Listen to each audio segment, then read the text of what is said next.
આપણે last time છે એ દાખલા ગણ્યા હતા ન્યુક્લિયસના. એમાં ખાસ કરીને આપણે જે દાખલા જોયા હતા એ બધા દળ ક્ષતિ અનુરૂપ ઉર્જા ગોતવાના જોયા હતા કે કોઈ પણ પ્રક્રિયા થાય તો કોઈ પણ પ્રક્રિયામાં જો કોઈ પણ વસ્તુ મુક્ત થાય, ક્ષય થાય, તો તમને વિપુલ પ્રમાણમાં છે એ ઉર્જા પ્રાપ્ત થતી હોય. તો જો કોઈ પણ પ્રક્રિયા કુદરતી રીતે થાય, મતલબ પ્રક્રિયાનું દળ વધારે હોય, નિપજનું દળ ઓછું હોય, એ પ્રક્રિયા છે એ કુદરતી મતલબ આપમેળે થાય, એવી પ્રક્રિયામાં તમને ઉર્જા ઉત્પન્ન થાય. બીજી એક એવી પ્રક્રિયા હતી કે જેમાં પ્રક્રિયકનું દળ ઓછું હોય, નિપજનું દળ વધારે હોય, તો એવી પ્રક્રિયા આપમેળે ન થાય અને બહારથી ટ્રિગર કરવી પડે, મતલબ બહારથી એનર્જી સપ્લાય કરવી પડે, તો એ પ્રક્રિયા છે એ પોસિબલ છે. તો એમાં તમારે બહારથી એનર્જી આપવી પડે, તો એવી પ્રક્રિયાને ઉષ્મા શોષવી પડે, એટલે ઉષ્મા શોષક કહેવાય. અને જે પ્રક્રિયાની અંદર આપણે એનર્જી મળવા પાત્ર મળે છે, તો એ બધી પ્રક્રિયા છે એને કોમન નામ ઉષ્માક્ષેપક કહેવામાં આવે. હવે આપણે જે ટોપિક જોવાનો છે એ દાખલાની દ્રષ્ટિએ બહુ ઇમ્પોર્ટન્ટ છે અને બહુ આમ રસ પડે એવો ટોપિક.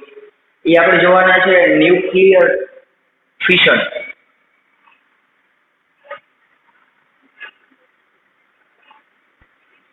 અચ્છા, ફિશન એટલે તોડવું. કોઈ પણ એક વસ્તુ હોય એને બે ભાગમાં તમે તોડી નાખો, બ્રેક કરી નાખો, ટુકડા કરી નાખો, તો એને ન્યુક્લિયર ફિશન કહેવાય. અથવા તો એને ગુજરાતીમાં કહીશું આપણે ન્યુક્લિયર વિખંડન. વિખંડન એટલે કટકા કરવા, તોડવું. એક વસ્તુને બે ભાગમાં તોડવું. ઓકે, આ પ્રોસેસ આપણે જોવાની. अच्छा, આ પ્રોસેસ ચાલુ કરતા પહેલા આપણે થોડુંક ફાસ્ટ યાદ કરીએ કે આપણે કઈ થિયરી ભણ્યા હતા. આપણે બંધન ઉર્જાની થિયરી ભણ્યા હતા. બંધન ઉર્જા પર ન્યુક્લિયર, બાઇન્ડિંગ એનર્જી પર ન્યુક્લિયર યાદ હતી કે બંધન ઉર્જા જે હતી બાઇન્ડિંગ એનર્જી કુલ એના છેદમાં એ હતો પર ન્યુક્લિયર. બંધન ઉર્જા એક ન્યુક્લિયર દીઠ ઉર્જાને બંધન ઉર્જા પર ન્યુક્લિયર કહેવાય. અથવા તો આને ન્યુટ્રોન વિયોગ ઉર્જા કહેવાય, અથવા પ્રોટોન વિયોગ અથવા સેપરેશન ઉર્જા કહેવાય. આપણે આ થિયરીની અંદર એવું ભણ્યા હતા કે આવર્ત કોષ્ટકની અંદર જેટલા તત્વો છે તો જેનો એ 30 કરતા ઓછો હોય થી જેનો એ 170 થી વધુ હોય તો આના માટે બંધન ઉર્જા છે એ ઓછી આવે છે. 30 કરતા જેનો પરમાણુ ભાર ઓછો હોય અને 170 કરતા જેનો પરમાણુ ભાર વધારે હોય એના માટે બંધન ઉર્જા ઓછી આવે છે. એનું કારણ કે 170 જો તમે વધારે જાઓ ભાર, પરમાણુ ભાર, તો 170 કરતા વધારે હોય ભાર તો દળ વધી જાય, ભારે તત્વ થઈ જાય, દળ વધી જાય એટલે એની બંધન ઉર્જા ઓછી આવે. તો એવા ન્યુક્લિયસને બ્રેક કરવું હોય, તોડવું હોય તો એ સાવ ઈઝી પડે. એવા ન્યુક્લિયસને તોડવું સાવ સરસ. રેડી? એ બરાબર 30 કરતા અમુક એવા હલકા ન્યુક્લિયસ છે, 30 કરતા જેનો પરમાણુ ભાર ઓછો હોય એવા ન્યુક્લિયસ માટે બંધન ઉર્જાના મૂલ્ય નાના છે. 30 અને 170 ની વચ્ચે તમે લ્યો તો લગભગ બંધન ઉર્જાના મૂલ્ય અચળ છે. બંધન ઉર્જાના મૂલ્ય અચળ હોવા આનો મીનિંગ એવો થાય કે જેનો પરમાણુ ભાર 30 અને 170 ની વચ્ચે આવે એ બધા તત્વો છે ને એ એકદમ સ્ટેબલ તત્વો છે, એકદમ થાય. એની અંદર જે સંતૃપ્તતાના ગુણધર્મોનું પાલન થાય, જે ઓલું સ્ટ્રોંગ ફોર્સ લાગે એ બહુ જબરદસ્ત લાગે. એટલે 30 અને 170 પરમાણુ ભાર વચ્ચેના જે તત્વો આવે એ બધા પહેલેથી સ્ટેબલ છે. બહુ સ્ટેબલ તંત્ર હોય એને તોડવું બહુ અઘરું છે. મતલબ એ ન્યુક્લિયસની બંધન ઉર્જા બહુ જબરદસ્ત, બાઇન્ડિંગ ઉર્જા બહુ વધારે છે આની, બહુ વધારે, અતિ વધારે. રેડી? અને તમને ખબર છે કે મેક્સિમમ બંધન ઉર્જા છે 8.8 મેગા ઇલેક્ટ્રોન વોલ્ટ પર ન્યુક્લિયર. રેડી? તો 8.8 છે બંધન ઉર્જા છે આખી એ લોખંડ માટે છે. 8.8 મેગા ઇલેક્ટ્રોન વોલ્ટ પર ન્યુક્લિયર. બરાબર? તો લોખંડ માટે બંધન ઉર્જાનું મૂલ્ય સૌથી વધારે. તો 30 થી 170 ની વચ્ચે તમે જાઓ તો એની બંધન ઉર્જા વધારે. એનો મીનિંગ એવું છે કે ટાઈટલી બાઉન્ડ છે. એવા ન્યુક્લિયસને તોડવું હોય તો તમારે 12 થી વધારે ઉર્જા આપવી પડે. અથવા તો એવા ન્યુક્લિયસને તમારે બનાવવું હોય તો ઉર્જા પણ વધારે મુક્ત થાય. બે પોસિબિલિટી. જો એવા ન્યુક્લિયસને તમારે તોડી નાખવું હોય તો ઉર્જા વધારે આપવી પડે, અથવા સ્વતંત્ર પ્રોટોન ને ન્યુટ્રોન ને લઈ અને તમારે એનું રચના કરવી હોય, ફોર્મ કરવું હોય, તો પણ જબરજસ્ત માત્રામાં ઉર્જા ઉત્પન્ન થાય, કારણ કે એની બંધન ઉર્જા વધારે.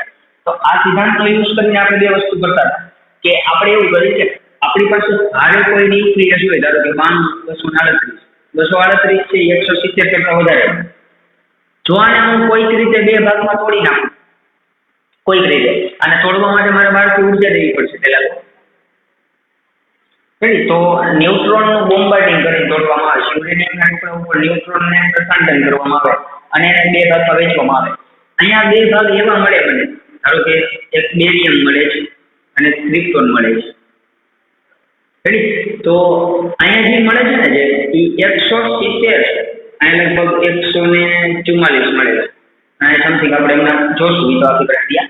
તો એવા બે ભાગમાં વિભાજિત કરવામાં આવે છે જેનો પરમાણુ ભાર 170 અને 30 ની વચ્ચે હોય, તો એના માટે બંધન ઉર્જા વધારે છે. તો એનો મતલબ એવો થયો કે અહીંયા બંધન ઉર્જા ઓછી હતી, અહીંયા બંધન ઉર્જા વધી ગઈ બે ટુકડાથી આજે, કારણ કે મેં એવા ટુકડામાં વિભાજિત કર્યું જેની બંધન ઉર્જા વધી. હવે જેની બંધન ઉર્જા ઓછી હોય એના માટે પરમાણુ ભાર વધારે, તો આનું દળ વધારે છે જ્યારે આનું દળ ઓછું છે. તો વિચાર કરો, દળ વધુ એમાંથી ઓછા દળમાં તમે જાઓ તો વધુ દળ હોય 90 કિલો, એમાંથી 40 કિલો કરવું હોય તો શું કરવું પડે? મારે મારામાંથી એનર્જી ફ્રી કરવી પડે. હું મારામાંથી એનર્જી લોસ કરું તો જ હું વધારે દળમાંથી ઓછા દળ ન થાવ. એનર્જી લેવાય નહીં બાળકું તો 90 માંથી 130 થઈ જાય. તો વધારે દળ છે, પ્રક્રિયકનું દળ વધારે છે, નિપજનું દળ ઓછું છે. તો આ પ્રક્રિયા જે આપમેળે થાય અને આવી પ્રક્રિયાને ઉષ્માક્ષેપક પ્રક્રિયા કહેવાય, અને તમને વિપુલ પ્રમાણમાં ઉર્જા છૂટી પડશે. તો યુરેનિયમનો જે આ ટુકડો છે ભારે, એને એવા બે ટુકડામાં સ્પ્લિટ કરી નાખો કે જેની બંધન ઉર્જા જબરજસ્ત આવે, દળ ઓછું આવે. તો આ પ્રક્રિયાના અંતે તમને બહુ જબરજસ્ત માત્રામાં ઉર્જા ઉત્પન્ન થાય છે. તો આજી પ્રક્રિયા જેને કહેવામાં આવે છે ન્યુક્લિયર વિખંડન પ્રક્રિયા, કારણ કે કોઈ હેવી ન્યુક્લિયસ છે, ભારે ન્યુક્લિયસ, અને બે એવા ન્યુક્લિયસમાં તોડીને છૂટું પાડીને આજી પ્રોસેસ છે ને એને કહેવામાં આવે છે ન્યુક્લિયર ફિશન. ફિશન એટલે તોડવું અથવા તો ન્યુક્લિયર વિખંડન. આના કરતા ઉલટું, જેનો પરમાણુ ભાર 30 કરતા ઓછો હોય એવા બે હલકા તત્વ લઉં, ધારો કે H11 + H11, બે હાઇડ્રોજન લઉં અને એમાંથી હું ધારો કે H12 બનાવું, સમથિંગ લાઈક. તો અહીંયા એવું થાય કે સેમ ટુ સેમ આની બંધન ઉર્જાનું મૂલ્ય છે એ ઓછું છે, સામે H12 ની બંધન ઉર્જાનું મૂલ્ય વધુ છે. તમે ગ્રાફ જોઈ શકો છો, જેમ જેમ ઉપર તરફ જાઓ હિલિયમ પછી લિથિયમ, એમ બંધન ઉર્જાનું મૂલ્ય છે વધે છે ઉપર. તો બંધન ઉર્જા ઓછામાંથી વધુ છે, એલ્યુમિનિયમ દળ વધુ છે, બંધન ઉર્જા ઓછી. તો અહીંયા મેં હલકા ન્યુક્લિયસ કે જેની બંધન ઉર્જા ઓછી હતી એને મેં જોડી દીધા, સંલગ્ન કરી દીધા, અને મેં એવું એક ન્યુક્લિયસ બનાવ્યું જેની બંધન ઉર્જા વધી ગઈ. એટલે શું થાય? આનું દળ વધારે આવે, કારણ કે બંધન ઉર્જા ઓછી, આનું દળ ઓછું આવે, એટલે વધુમાંથી ઓછું. આ પ્રક્રિયામાં પણ જબરજસ્ત ઉર્જા ઉત્પન્ન થાય. તો બે રીતે તમે ઉર્જા ઉત્પન્ન કરી શકો, એક તોડીને, એક જોડીને. તો તોડવાની પ્રક્રિયાને વિખંડન પ્રક્રિયા કહેવાય. જોડવાની પ્રક્રિયા છે એને કહેવામાં આવે છે ન્યુક્લિયર સંલયન કરવું, બરાબર. તો આ ખાસ એક બેઝિક હતું. હવે અહીંયા તમે જુઓ કે ઉર્જાના આપણી પાસે કેટલા બધા જૂના જાણીતા સ્ત્રોત છે. સૌથી જૂનો જાણીતો સ્ત્રોત છે એ કોલસો છે. કોલસો, તો કોલસો અથવા તો પેટ્રોલિયમ, તો એ ઉર્જા એ તમને સ્ત્રોતમાંથી ઉર્જા જે મળે છે ને એમાં તમને ઉર્જા એનર્જી મળે છે. એટલે પેટ્રોલનું દહન થાય અથવા તો કોલસાનું દહન થાય અને જે તમને ઉષ્મા ઉર્જા મળે તો એ ઉર્જા મળે છે એટલા માટે એ પ્રક્રિયા છે ને એ ઉષ્મા ક્ષેપક જ છે. તો જૂની અને જાણીતી ઉષ્મા ક્ષેપક પ્રક્રિયા તો તમને ખબર જ છે, કોલસા અને પેટ્રોલિયમનું દહન. તો કોલસા અને પેટ્રોલિયમનું દહન કરવાથી તમને જે ઉર્જા મળે છે એ લગભગ ઇલેક્ટ્રોન વોલ્ટના ક્રમની મળે છે. ઇલેક્ટ્રોન વોલ્ટના ક્રમ. તો પેટ્રોલ અને કોલસો જૂનો જાણીતો સ્ત્રોત, એને તમે કોઈક રીતે ટ્રિગર કરો, મતલબ તો એ પ્રક્રિયા છે એમાં તમને ઉર્જા મળે તો એ ઉષ્માક્ષેપક જ છે, કારણ કે ઉર્જા મળે. પણ અહીંયા યુરેનિયમનું અથવા તો ન્યુક્લિયસ કોઈ હોય, કોઈ ન્યુક્લિયસ, તો એ ન્યુક્લિયસનું તમે વિખંડન કરો, સેમ અહીંયા કોલસો અને પેટ્રોલિયમ હતું આપણા માટે સ્ત્રોત, અહીંયા રેડિયો એક્ટિવ મટીરિયલ એટલે કે ન્યુક્લિયર વિખંડન. તો આનું વિખંડન કરવાથી તમને જે ઉર્જા મળે છે એ ઉષ્માક્ષેપક જ છે, કારણ કે ઉર્જા મળે, પણ એ ઉર્જા છે ને એ મેગા ઇલેક્ટ્રોન વોલ્ટના ક્રમની મળે છે. એટલે શું થાય કે કોલસો અને પેટ્રોલ ને કારણે જે ઉર્જા મળે એના કરતા 10⁶ ગણી વધારે ઉર્જા તમને ન્યુક્લિયર વિખંડનથી મળે. તો આ તો સારું કહેવાય. કોલસો અને પેટ્રોલ બાળો એના કરતા તમને 10⁶ એટલે કે 10 લાખ ગણી વધારે ઉર્જા છે એ ન્યુક્લિયર વિખંડનથી મળે.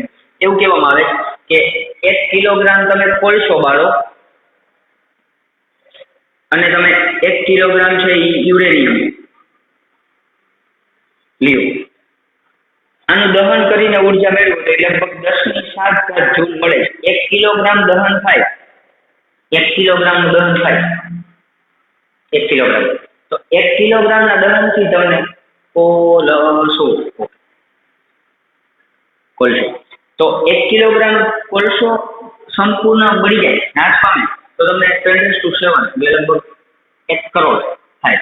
તો 1 કરોડ જૂલ ઉર્જા ઉત્પન્ન થાય. સેમ અમાઉન્ટનું માસ 1 જ કિલો યુરેનિયમનું વિખંડન કરો અને જે ઉર્જા ઉત્પન્ન થાય એ બહુ જબરજસ્ત, બહુ પ્રચંડ ઉર્જા ઉત્પન્ન થાય. આની ક્યાંય પણ વધારે, એટલે આની 10⁻40 જૂલ, 10⁶ કે 10⁷ ગણી વધારે ઉર્જા મળે. એ તો આપણે પહેલા કીધું, આમાં ઇલેક્ટ્રોન વોલ્ટના ક્રમની મળે છે, આમાં મેગા ઇલેક્ટ્રોન વોલ્ટના ક્રમની. તો 10⁻14 જૂલ ઉર્જા છે એ તમને 1 કિલોગ્રામ યુરેનિયમના વિખંડનથી મળે છે. એટલે તો વિખંડન આમ બહુ ઇમ્પોર્ટન્ટ છે. એટલે જનરલી છે એ પાવર પ્લાન્ટ બનાવવામાં આવતા હોય તો એ આ સિદ્ધાંતનું કામ કરી આપણે લાસ્ટની અંદર જોશું. તો હવે અહીંયા આપણે વિખંડન પ્રક્રિયા જોઈએ. ખાસ 1932માં ન્યુટ્રોન શોધાણો. એ પહેલા આવું કાંઈ નથી થતું. જેવો ન્યુટ્રોન શોધાણો ને એટલે ફર્મી નામનો સાયન્ટિસ્ટ, તો ફર્મી નામના સાયન્ટિસ્ટ એવું કીધું કે યુરેનિયમ અથવા તો કોઈ પણ ન્યુક્લિયસનું વિખંડન કરવામાં આવે, એને તોડવામાં આવે એટલે મારે પહેલા તો બહારથી કોઈ એક કણ એની પર ભટકાવવો પડે. કોઈ વસ્તુ તોડવી હોય તો મારે બીજો કણ એની પર અથડાવવો પડે. તો યુરેનિયમના 2 માં ટુકડા કરવા હોય તો મારે પ્રસાંડન કરવા માટે એક કણ જોઈએ, પ્રતિષ્ઠિત કરવા માટે. તો પહેલા એવું હતું કે પહેલા આલ્ફા કણ, પ્રોટોન અને એવા બધા કણોને પ્રસાંડન કરવામાં આવતા. પણ લોચો એ થતો, પ્રોટોન અને આલ્ફા કણ છે એ બધા વિદ્યુત ભારિત છે. હવે ધારો કે આલ્ફા કણ છે એ 2 જેટલો વિદ્યુત ભાર ધરાવે, તો ધારો કે આલ્ફા કણને તમે યુરેનિયમના કોઈ ન્યુક્લિયસની અંદર ઘુસાડો તો એ છેક સુધી ન્યુક્લિયસમાં ઘૂસી ન જાય, કારણ કે ન્યુક્લિયસની અંદર ધન અને ન્યુટ્રોન અને ધન વિદ્યુત ભારિત પ્રોટોન આવેલા હોય. હવે જ્યારે કોઈ પણ આલ્ફા કણ છે એ જેવો ન્યુક્લિયસની નજીક જાય એટલે સીધું અપાકર્ષણ થાય, એટલે સતત છે એ આલ્ફા કણ અથવા તો પ્રોટોન છે એ નજીક આવે અને વેગ ઘટે. એટલે જેટલા વેગથી તમે પ્રક્ષેપિત કર્યો હોય એ અંતે નજીક જતા એના વેગમાં એમને ઘટાડો આવી જાય, તો એ તો બહુ સારું નહીં, ઉર્જા ઓટોમેટિકલી લોસ થઈ જાય. એટલે એ બહુ છેક સુધી અંદર નથી ઘૂસી શકતો, અપાકર્ષણ થાય છે એનો વેગ ઘટે. એટલે પ્રોટોન અને ન્યુટ્રોન એકોર્ડિંગ ટુ ફર્મી, એટલે ફર્મીના કહેવા પ્રમાણે પ્રોટોન અને આલ્ફા જે કણ છે એ સારા પ્રક્ષિપ્ત કણ નથી.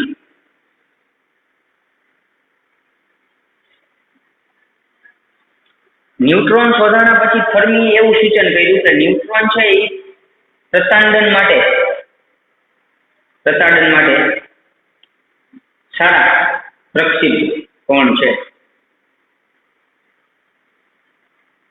શું કામ આવું કીધું? કારણ કે ન્યુટ્રોન ને છે ને એને સારા ગણ્યા, કારણ કે ન્યુટ્રોન પહેલા તો વિદ્યુત ભાર રહિત છે, એટલે એને વિદ્યુત ભાર આપણે કઈ લેવા દેવા નહીં, એટલે કુલમ્બિયન ફોર્સનો સામનો ન કરવો પડે. એટલે ન્યુટ્રોન ને તમે પ્રસાંડન કરો તો એ ન્યુક્લિયસની છેક અંદર સુધી ઘૂસી જાય, કારણ કે એને અપાકર્ષણ ન લાગે એટલે એનો વેગ છે એ ઘટે નહીં. તો વેગ ન ઘટે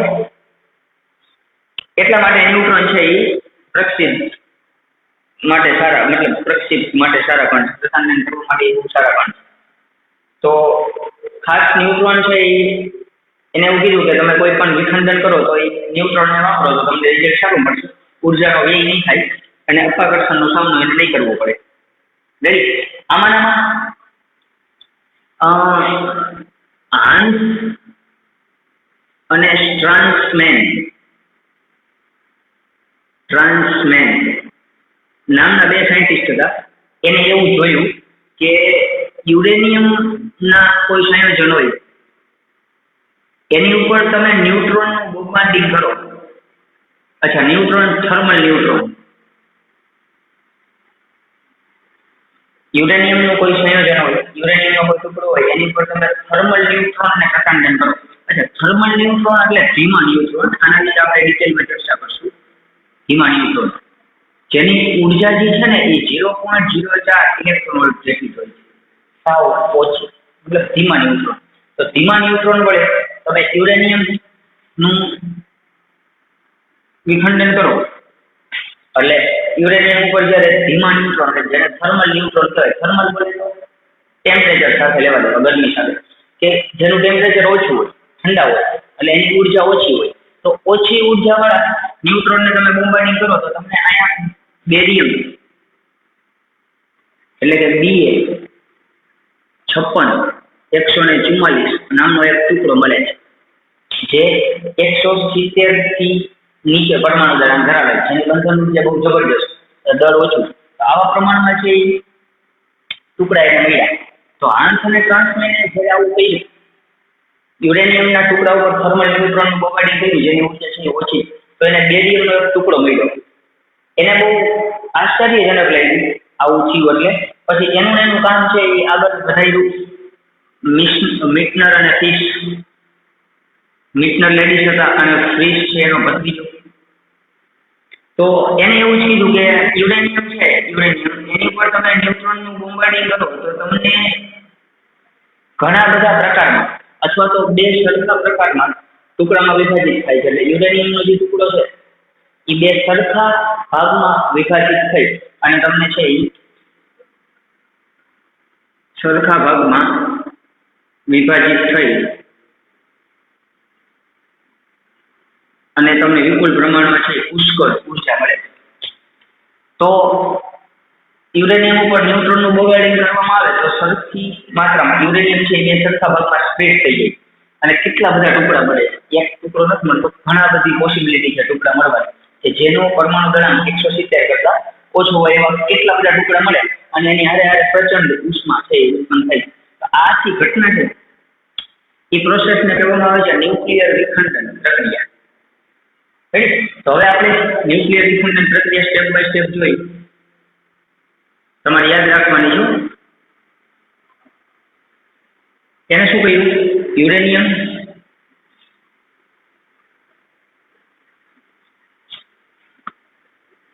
-238 ઉપર ન્યુટ્રોનનું પ્રતાંડન કર્યું. તો એક પોસિબિલિટી ટુકડા મળવાની આ થઈ. સેમ પ્રોસેસ તમે બીજી વાર રિપીટ કરો તો એવું નથી 8 ટુકડા મળે, બીજા ટુકડા મળવાની પોસિબિલિટી છે. અને પાછી ત્રીજી વાર પ્રોસેસ કરો તો એ કંઈક અલગ ટુકડા મળે છે. રેડી? તો યુરેનિયમ 92238 ઉપર ન્યુટ્રોનને પ્રતાંડન કરવામાં આવે છે. પ્રતાંડન એટલે એની અંદર ઘુસાડવામાં આવે એટલે પ્લસ થઈ. તો આના કહેવા પ્રમાણે આ ન્યુક્લિયસ છે એ બે સરખા ભાગમાં સ્પ્લિટ થાય. એક ભાગ છે એ તમને 238 ને 239 ને યુરેનિયમ જ છે, કારણ કે 92 તો 92 પર યુરેનિયમ જ આવે. સેમ અહીંયા 92 સેમ યુરેનિયમ 92 આ એક ભાગ મળ્યો.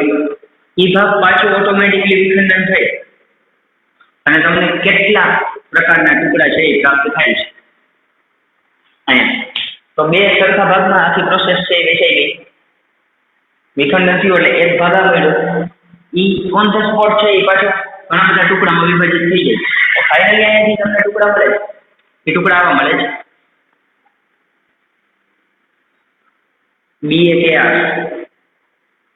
BaKr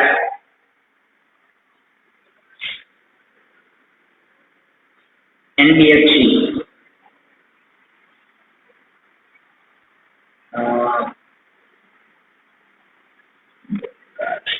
એસબી, એનબી,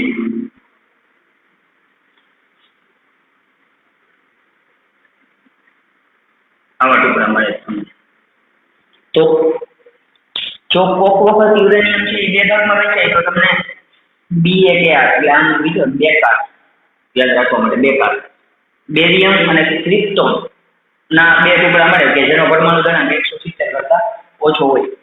એસબી અને એનબી એટલે આ નાયોબિયમ થાય અને લગભગ આ એન્ટીમની થાય. એસબી એટલે એન્ટીમની, એનબી એટલે નાયોબિયમ, એચસી એટલે ઝેનોન અને એસઆર એટલે સ્ટ્રોન્ટિયમ. બરાબર. તો તમને કોઈ એક પ્રક્રિયા કરો તો તમને આ બે ટુકડા મળ્યા. ધારો કે ઈની પ્રક્રિયામાં કોક રીતે બીજા અલગ ટુકડા આવે, ઈની પ્રક્રિયા રિપીટ કરો તો કોક અલગ ટુકડા આવે. આ તો મેં તમને 6 ટુકડા બતાવ્યા. 1 2 3 4 5 6 આવા 60 અલગ અલગ ટુકડાની પોસિબિલિટી છે. એટલે હકીકતમાં પ્રક્રિયા લખો તો 60 ટુકડામાં હું બતાવી શકું, પણ આપણે એટલું ડિટેલમાં નથી જવું. ટેક્સ્ટ બુકની અંદર તમને માત્ર 3 પ્રક્રિયા એટલે 6 ટુકડા આપેલા. રેડી? તો હા યાદ રાખવું પડશે. બે સરખા ભાગમાં વહેંચે એટલે પહેલા તો 92 092 238 239 એટલે એક ભાગ એચ. હવે જે તમને બે ભાગમાં મળે એ બેકાર એ BaKr, પછી HBNB, એન્ટીમની, નાયોબિયમ, ઝેનોન અને સ્ટ્રોન્ડિયમ, HCSR, SBNB, HCSR. આ યાદ રાખજો. અને આરે અહીંયા તમને ન્યુટ્રોન છૂટા પડે છે. હું તમને આના માટે યાદ રખાવી દઉં. બધામાં હારે ન્યુટ્રોન છૂટા પડે છે. હવે મારે તમને છે ને એક વસ્તુ યાદ રખાવી છે. તમે એક યાદ રાખજો, 56 51 54 એની હારે યાદ રાખશું આપણે 144 133 અને 140. તો અહીંથી લખવા ચાલુ કરો. પરમાણુ ક્રમાંક લખ્યો છે મેં, આ પરમાણુ ગણાંક લખ્યો છે. તો 56 51 54, 56 51 54, 144 133 અને 140. આટલું યાદ રાખો. ન્યુટ્રોન ની અંદર યાદ રાખવાનું 342. એટલે પહેલી પ્રક્રિયા આ થાય એમાં 3 ન્યુટ્રોન છૂટા પડે, આ પ્રક્રિયામાં 4 પડે, આમાં 2 પડે. હવે આ આપણે એડજસ્ટ કરી લઈશું. અહીં 92 છે તો અહીંયા 56 તો ઓલરેડી આવી ગયા. આ 0 3 ગુણ્યા 0 એટલે 0 તો 56. તો અહીંયા 92 માંથી 56 બાદ કરો એ આવશે પ્રક્રિયા બેલેન્સ કરવા માટે. 92 માંથી 56 જાય તો કેટલા વધશે? 92 માંથી તમે 56 બાદ કરશો એટલે 92 - 56 એટલે 10 એટલે 6 અને અહીંયાથી ગયા 8 એટલે 3 36. રાઈટ? તો અહીંયા આવશે 36 છે. આ તો 0 જ છે.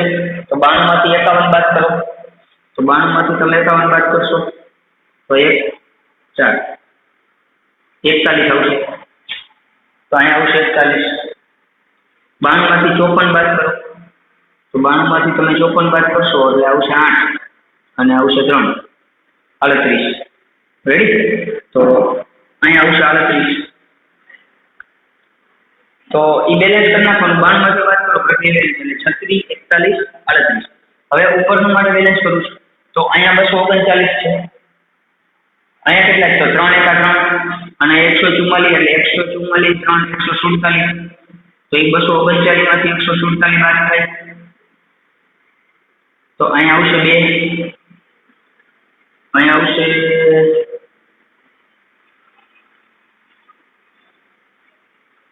કેટલા આવશે? 3 માંથી 4 એટલે 10 × 2 એટલે 9.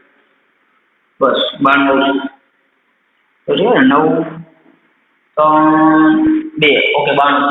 તો અહીંયા આવશે 92 નંબર. હવે અહીંયા લેવું તો 133 ને 4 137.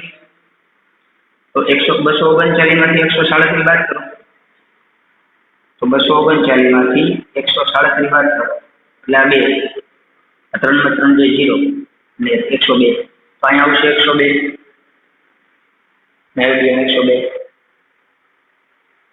144 143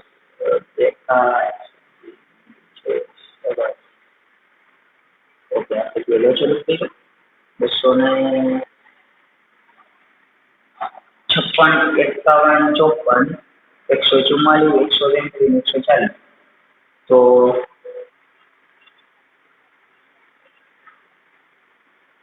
નેવ્યાસી નો 54.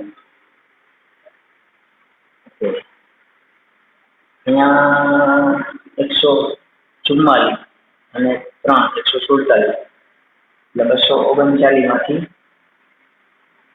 આપણે વાત કરવું પડશે. તો શું આવશે? 239 માંથી 147 જાય એટલે 9 માંથી જશે એટલે 2, 10 ને 9, 0 એટલે 92 એટલે 9, 3, 2. ઓકે, આપણે વિખંડન છે ને, ઓકે આપણે 238 નું વિખંડન લીધેલું છે. ટેક્સ્ટ બુકમાં આઈ થિંક 235 નું વિખંડન લીધેલું છે. યુરેનિયમ 235. તો યુરેનિયમ 235 નું તમે વિખંડન કરશો તો 36 મળશે એક્ઝેક્ટ. 35 નું વિખંડન લીધેલું છે. મેં કીધું મને યાદ હતું કે મેચ નથી થતું. યુરેનિયમ 235 નું વિખંડન કરવામાં આવે તો તમને જે ટુકડો મળશે એ 236 મળશે. હવે 236 મળે એટલે આપણે કેટલા લીધા હતા? અહીંયા 39 અને થયા કેટલા? 36. એટલે 3 નો ટૂંકો આવ્યો ને, એટલે 3 છે એ તમારે બધે એડ કરવા પડશે. તો 3 ઓછા કરવા પડશે. 239 હતા અને 236 થઈ ગયા, તો 3 ઓછા કર્યા એટલે આમાંથી 3 ઓછા કરી નાખો એટલે આ 89 3 92, એટલે 89 આવશે. આમાંથી 3 ઓછા કરો એટલે 99 આવશે. હા, હવે અહીંયા 236 માંથી 140 ને 42, એટલે 236 માંથી 140 ને 42, એટલે 142 જાય એટલે 4 આવશે. આ 9 આવશે. આ 9 0 એટલે 94. તો 89, 90 ને 94. તો આ ટુકડા છે એ મળે છે તમને અહીંયા. રેડી? તો આ શું છે એ વિખંડન પ્રક્રિયા છે ખાસ. હવે જેટલી આપણે વિખંડન પ્રક્રિયા કરી કે 60 અલગ અલગ ટુકડા મળે, તો એ 60 ટુકડા છે એ કેવી રીતે વિભાજિત થાય એ આપણે બુકની અંદર નથી આવી, પણ અમુક 6 કે 7 ટુકડા છે એ કેવી રીતે બ્રેક થાય આપેલું. તો આ વિખંડનની પ્રક્રિયા છે. હજી આની અંદર ઘણું બધું છે જે સમજાવવાનું, કે આ પ્રક્રિયા છે એ કેવી રીતે ઉર્જા મળે છે, કેવી રીતે પાવર પ્લાન્ટ ચાલે. તો એ આવતી વખતે છે એ આપણે આના ટોપિકમાં પાછળ આગળ વધશું. આવતી વખતે એવું હોય તો ફરીથી હું આ તમને પ્રક્રિયા કરાવવાનું શીખવાડીશ, જેથી કરીને યાદ રહી જાય. એટલે હવે બેઝિક વસ્તુ તમને ખાલી ખબર હોય કે વિખંડન પ્રક્રિયા કેવી રીતે શું કામ ઉપયોગી છે. વિખંડન પ્રક્રિયા છે એ ઉષ્માક્ષેપક પ્રકારની પ્રક્રિયા છે. એની અંદર તમને વિપુલ પ્રમાણમાં ઉર્જા મળશે, જે પેટ્રોલ અને કોલસાને કારણે મળતી હતી એના કરતાં ક્યાંય પણ વધારે 10⁶ કે 7 ગણી વધારે મળશે. એટલા માટે આપણે આ પ્રક્રિયાનો યુઝ કરીએ અને પાવર બનાવતા હોય. રેડી? તો પાવર પ્લાન્ટ કેમ બને, બોમ્બ કેવી રીતે કંટ્રોલિંગ થાય એ આવતી વખતે આપણે આની અંદર ડિટેલમાં સ્ટડી કરશું. અને આવતી વખતે ફરીથી હું આ પ્રક્રિયા છે એકવાર રિપીટ કરી દઈશ, જેથી કરીને યાદ રહી જાય. પછી આની અંદર આપણે ડિટેલમાં જશું. રેડી?